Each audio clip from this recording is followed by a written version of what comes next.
This is an amazing video of wildlife. This is in the Kalahari Desert, where drought has affected the water pools, and the water pools are now drying up in this fight for water. All the animals are gathered around the last water pools. The hippos are there, the crocodiles are there, and the various animals come there. And I just want to show you the mercy that Allah subhanahu wa ta'ala, the Creator Supreme, has put amongst animals. So this is the last water pool, right? Everywhere else, rain has not fallen for a long time, and now there's a fight for water. But wherever the animals come for water, there's danger because the crocodiles are there, or sometimes the lions are waiting in the bush. But in this particular episode, I want to show you, just focus on the baboons that are here. The baboons are highly, highly intelligent, and the baboons know how to dig in the soil to look for water, and they guard their water holes. But then towards the end, one of the crocodiles attacks the baboons, and let's see how the baboons then react to this. Right, here's a baboon here at the bottom of the right screen. Here's okay, there's a warthog digging the hole there. This animal here, I don't know if it's a kudu, one of the bucks, is trying to the baboon has dug a hole here and is now guarding the water hole. He does not want the other animals to come near it, and we see how the baboon fights off the other animals in protecting this water hole. So he will carefully drink the water because water is now very scarce, and now he chases this animal away. He gives it a smack because the water belongs to him, and he chases the other animals away. But a baboon can only chase a certain number of animals away. Animals with large horns can do extensive damage to a baboon, and in that case the baboon will give way. Right? In that case, the baboon is scared. He will try a couple of times, but then the animal will win. The animal then goes to drink some water. So in this case, here's a warthog trying to steal some of the water as well. But this is not a wildebeest. Kudu, one of the big springboks, or the buck animals. It's not a springbok. Maybe you can tell me in the comment section what is below. I don't know if it's an okapi. There's some stripes here on the back here. And this animal with the big horns will now chase the warthog away. But keep a focus on this baboon here with the two animals on the side of the screen. Okay, so that one attacks that one and continues drinking the water. This mother now comes, because the mother cannot fight with the big baboon, and she now comes to the water hole. And she needs to drink a lot of water because she's given birth to a baby and she needs water for breastfeeding.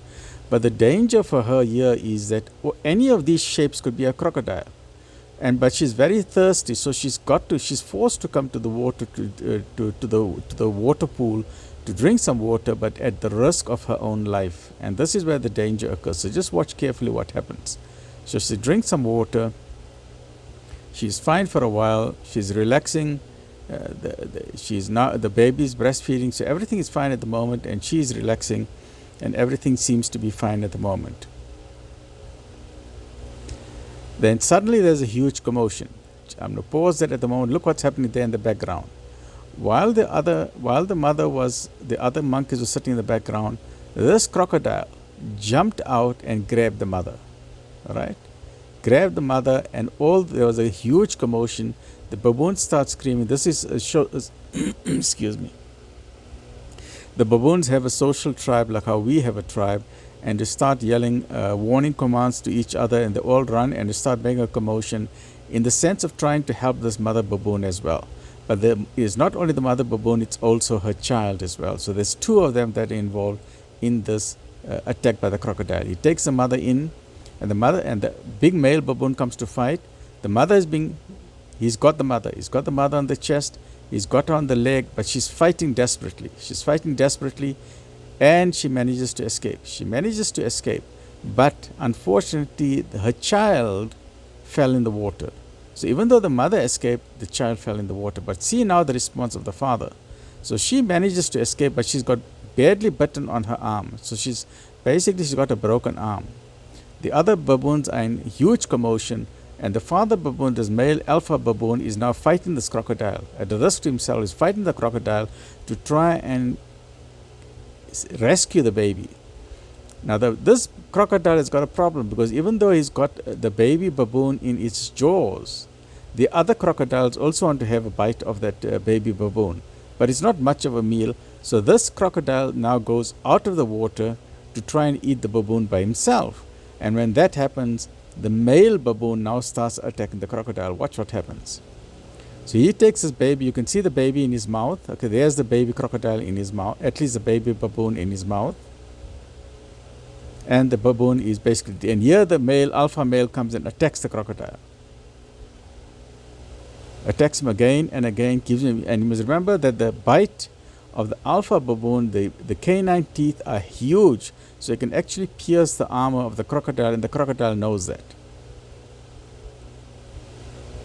And here we go, and the male baboon manages to rescue the baby, even though the baby is dead. But look at the kindness, the sympathy, the grief that animals go through. And that's what Islam teaches us. The Quran tells us clearly that animals have a sense. They form communities like how we form communities. They become sad. They grieve over the dead. And we know that baboons grieve over the dead. Chimpanzees grieve over their dead. Even elephants, they grieve. And the animals are shown to have tears on their eyes. And look at the mercy. This is part of the mercy of the Creator Supreme. So look at how the alpha male is now walking away with this baby baboon. It's his child. It's his own child that has been killed by the crocodile. But now he's holding this baby in his hands. But you can see that the baby is dead. But he's got the sense in his brain of compassion and mercy that he has at least rescued his little son or daughter from the jaws of death. And you can see him moving his mouth. He's moving his mouth in a chewing manner, and that chewing manner is a sense of intense grief in this father, the crocodile, the baboon father. And as he's walking away, he's now sitting with his son or his daughter and trying to see what he can do, but he knows that there's death. And look, you can just see him chewing his teeth all the time. He's grinding his teeth. And in medical terms or in psychological terms, that's part of stress. So he's highly stressed at the moment, stressed of the near event of the crocodile, stressed that he had to rescue his own son or daughter, and stressed that he's faced now with grief and death in his family. Look how he's chewing, he's grinding his teeth, he's grinding his teeth. And here's the mother. Look at the arm of the mother. The arm is totally chewn off, it's broken off, and this will be very serious for the mother. I don't know if she will be able to survive in the wild. She may be attacked by lions or leopards, or maybe the crocodile itself, or there may be severe infection or bleeding. The main artery, the brachial artery is there, the radial arteries are there, and she could maybe even bleed to death. Look, the arm is just hanging limply. There's no anesthetics, there's no doctors there. You know, the arm is totally without function at the moment. It's bleeding profusely at the moment. And it's just hanging limply by the side. Here's in 1 second, the father baboon has now seen his wife.